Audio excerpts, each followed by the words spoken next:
Salut à tous, j'espère que vous allez bien en ces temps un petit peu difficiles de crise. Donc on va faire une vidéo spéciale plus longue que d'habitude pour gérer la crise et agir. Donc on va voir le mode d'emploi et le profil des gagnants.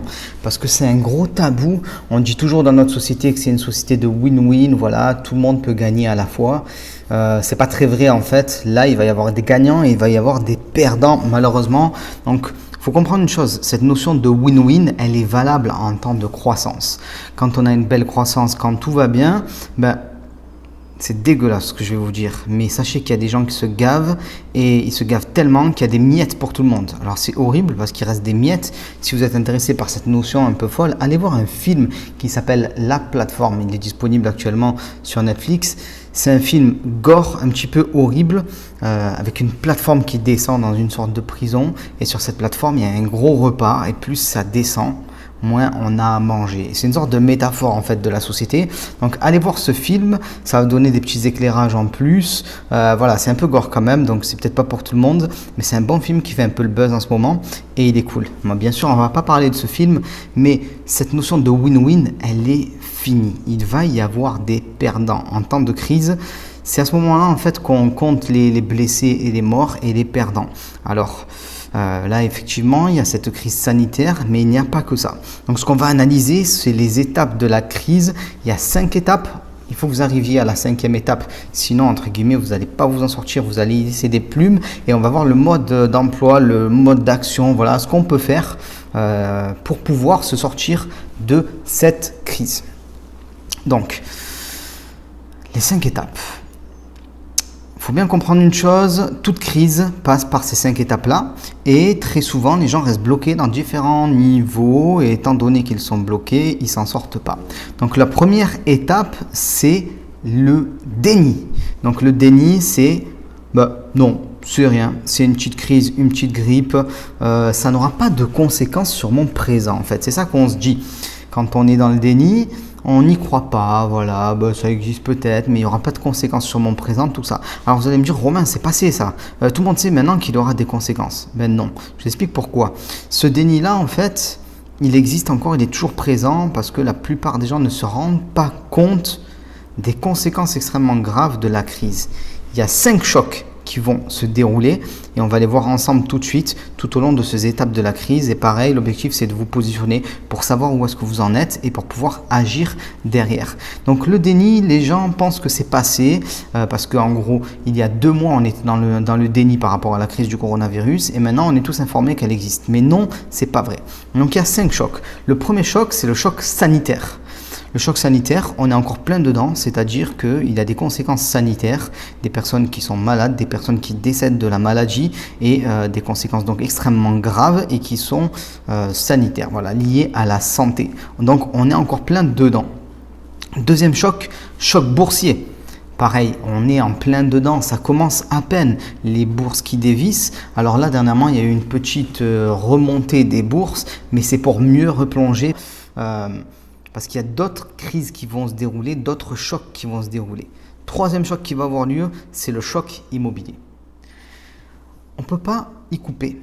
Quand on a une crise sanitaire majeure qui paralyse les 2/3 de la planète, plus un choc boursier derrière qui fait se dévisser les marchés, qui vont sûrement entraîner des conséquences au niveau des octrois de prêts et ainsi de suite, il y aura un choc immobilier. Alors attention, pour les bons investisseurs immobiliers, un choc immobilier, ça veut dire de grosses opportunités. Comme les bons traders en ce moment peuvent s'enrichir, mais 99% des traders actuellement perdent de l'argent parce qu'ils ne savent pas gérer comme il faut la crise. C'est pareil en immobilier, il va y avoir cet énorme choc. Sachez qu'il y aura environ 30% de transactions en moins sur l'année glissante à partir de maintenant. Donc là, on débute le mois d'avril 2020. Donc jusqu'à avril 2021, il y aura sûrement 30% de ventes en moins par rapport à d'habitude. Donc gros choc immobilier. On ne va pas rentrer dans le détail là-dedans. J'en ai parlé dans d'autres vidéos. Je vous mettrai des liens. Ensuite, les gens oublient un petit peu qu'il y aura un autre choc. Le 4e choc, c'est le choc social. On a parlé de win-win, de gagnants, de perdants, mais il y a des personnes qui vont y laisser des plumes, clairement. Et ce choc social, il va avoir des répercussions donc, dans tous les pays, évidemment. Et en France, il va y avoir de grosses répercussions répercussions. C'est clair, net et précis. Pourquoi? Parce qu'on est un État très socialisé.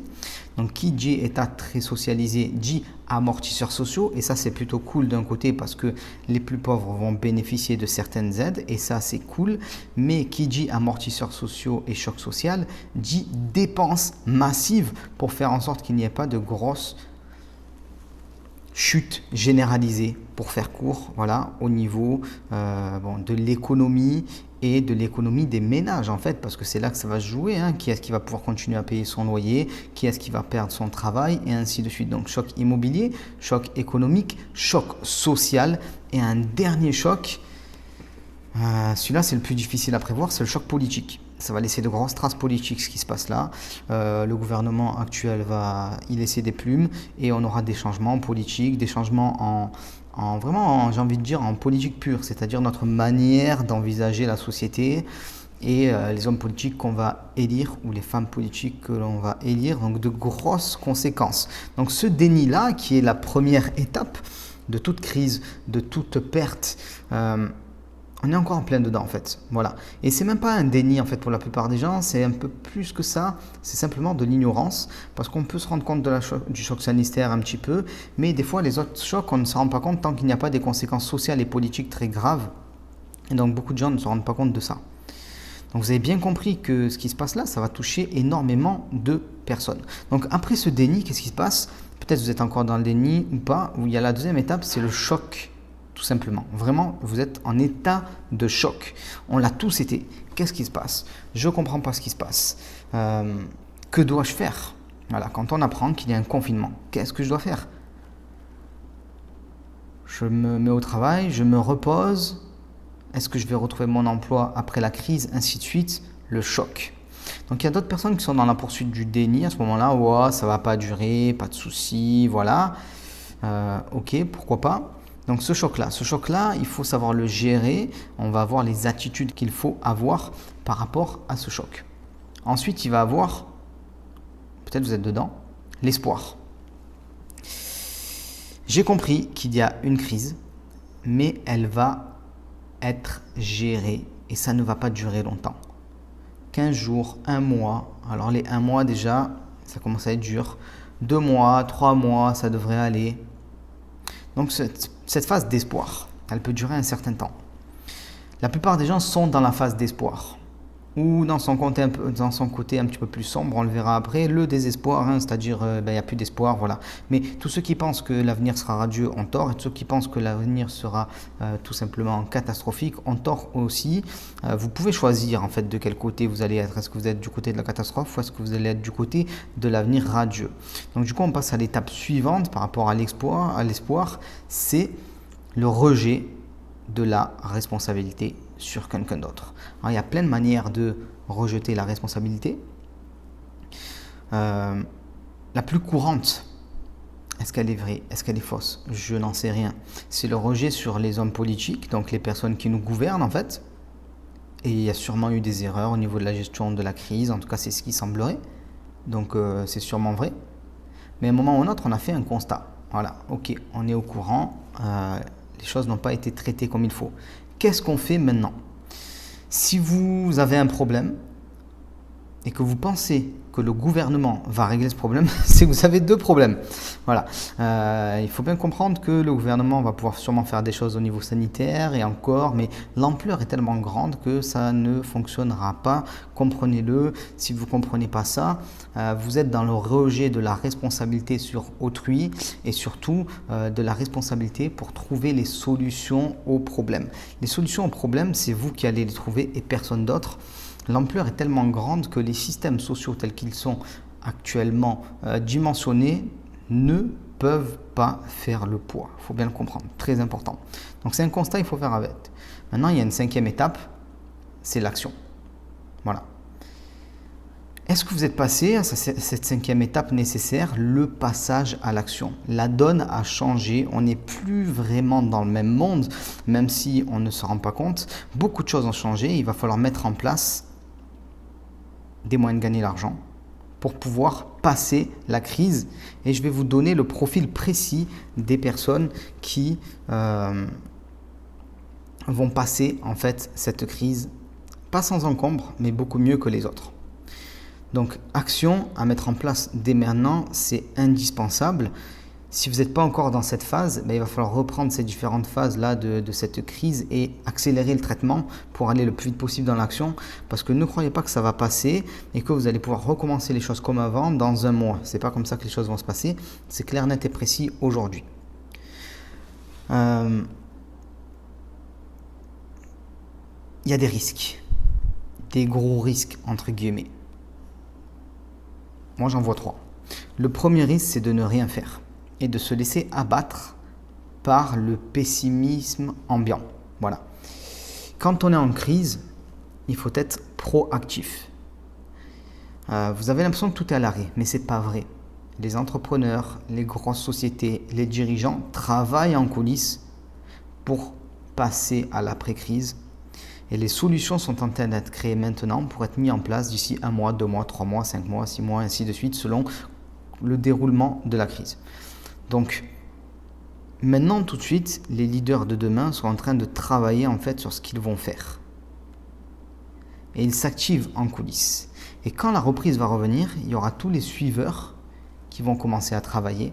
Mais ces gens-là vont travailler pour tous les leaders qui se seront préparés pendant la crise en fait. Il faut bien le comprendre. Donc c'est très important. Le premier risque, c'est de ne rien faire et de se laisser abattre entre guillemets. Le deuxième risque, c'est une variante de celui-là, c'est capituler. Voilà. Vous avez le risque d'abandonner, de penser que plus rien ne fonctionnera, que tout est arrêté et qu'il n'y a pas de solution. C'est vrai, par exemple en immobilier en location de courte durée, c'est plus dur actuellement. Pourtant, il y a des méthodes pour pouvoir louer quand même.